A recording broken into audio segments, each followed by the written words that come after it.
सभी दर्शकों को जय श्री राम। बात करने वाले हैं नवंबर का महीना आपके लिए कैसा रहने वाला है।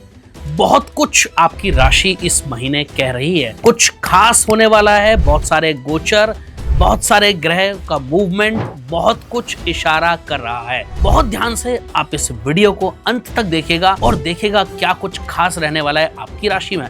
कहाँ रहना होगा आपको सावधान, किस मोड़ पर होगी आपकी परीक्षा और कहां-कहां आपको सचेत रहने की आवश्यकता होगी, ये सब विस्तार से चर्चा करेंगे। पहले बात करते हैं नवंबर माह के प्रमुख गोचर की। वैभव के दाता, लग्जरी के दाता, सुख के दाता शुक्र ग्रह 2 नवंबर को दोपहर 1:21 पर कन्या राशि से निकलकर तुला राशि में प्रवेश करेंगे और शुक्र ग्रह का ये गोचर राजयोग का निर्माण करेगा।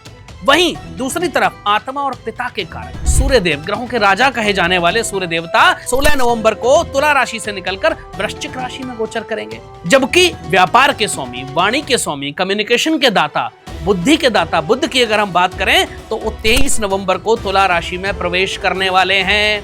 मंगल पूरे महीने वृश्चिक राशि में ही रहेंगे और हाँ, शनि इस समय मीन राशि में है जो 28 नवंबर को मार्गी होंगे। और गुरु का तो आपको पता ही है, गुरु अतिचारी चल रहे हैं इस समय। तो बहुत कुछ ये गोचर आपकी राशि पर इफेक्ट डालने वाले हैं। बात करेंगे सारी राशियों की, चर्चा करेंगे डिटेल में। आइए शुरुआत करते हैं। बात कर लेते हैं राशि चक्र की 8वीं राशि की, यानी वृश्चिक राशि की, जिसके स्वामी स्वयं मंगल हैं। 2 नवंबर से 26 नवंबर तक शुक्र आपके द्वादश भाव में यानी 12वें भाव में रहेंगे। 12वां घर बहुत अच्छा तो होता ही नहीं है।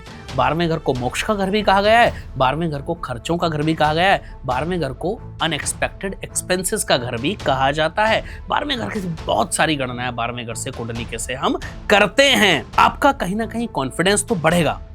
पुराने लोगों से, पुराने दोस्तों से, पुराने मित्रों से मुलाकात के बहुत प्रबल चांसेस बनते हुए मुझे वृश्चिक राशि वालों के दिख रहे हैं। यानी आपके पुराने रिश्तों को फिर से नया करने का समय है। कहीं ना कहीं आप देखेंगे कि वही लोग आपके काम आ रहे हैं जो बहुत पहले आपके जीवन में आपके काम आए थे। व्यापार की बात करें, धन की बात करें तो बिजनेस बढ़ेगा वृश्चिक राशि वालों का। थोड़ी सी मेहनत आप बढ़ा दीजिए, व्यवसाय बढ़ेगा, ये मैं आपको वादा कर सकता हूं। और हाँ, विशेष रूप से रुका हुआ धन, यदि कोई अटका हुआ पैसा आपका है तो उसको आने के योग भी बन सकते हैं। थोड़ा सा प्रयास आपको करना पड़ेगा, लेकिन कहीं ना कहीं आप महसूस करेंगे कि जो पैसा बहुत समय से अटका हुआ था उसके आने के रास्ते खुलते जा रहे हैं। परेशानियां आपकी कुल मिलाकर के काफी परेशानियां दूर हो जाएंगी और थोड़ा धार्मिक चीजों की तरफ आपका झुकाव बढ़ने वाला है।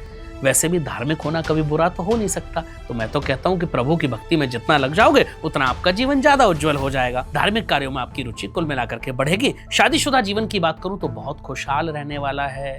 आप कुछ ही समय में महसूस करेंगे कि इस महीने में आपके जो पति पत्नी के रिश्ते हैं, आपके रिलेशनशिप बहुत स्मूथली, बहुत स्वीटली आगे बढ़ रही है और एक रिश्ते को इससे ज्यादा और क्या ही चाहिए। सफलता कुल मिलाकर के आपके सामने दस्तक दे रही है।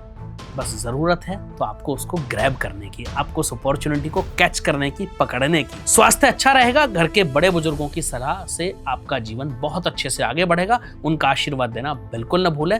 कुल मिलाकर के ये महीना वृश्चिक राशि वालों के लिए सब तरीके से सुख देने वाला है।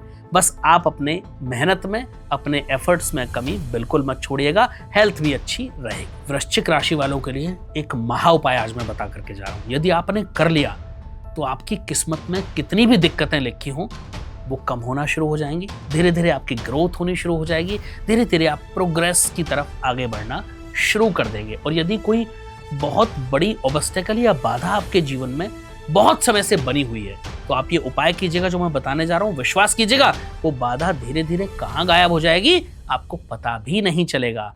यदि कोई दुश्मन या कोई ऐसा व्यक्ति जो आपको परेशान कर रहा है और आप उससे पीड़ित हैं तो भी ये उपाय आपके लिए रामबाण सिद्ध होने वाला है। क्या करना है?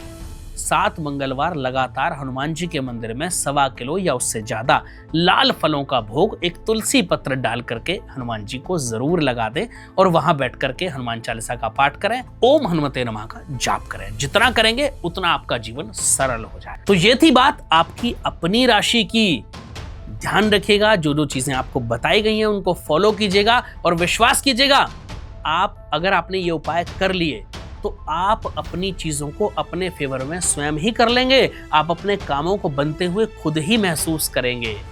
आप लोग अपना ध्यान रखिएगा। आप सभी को मेरी बहुत बहुत शुभकामनाएं। फिर मिलेंगे नए राशिफल के साथ और हाँ, बहुत जल्द 2026 का राशिफल भी आपके सामने होगा।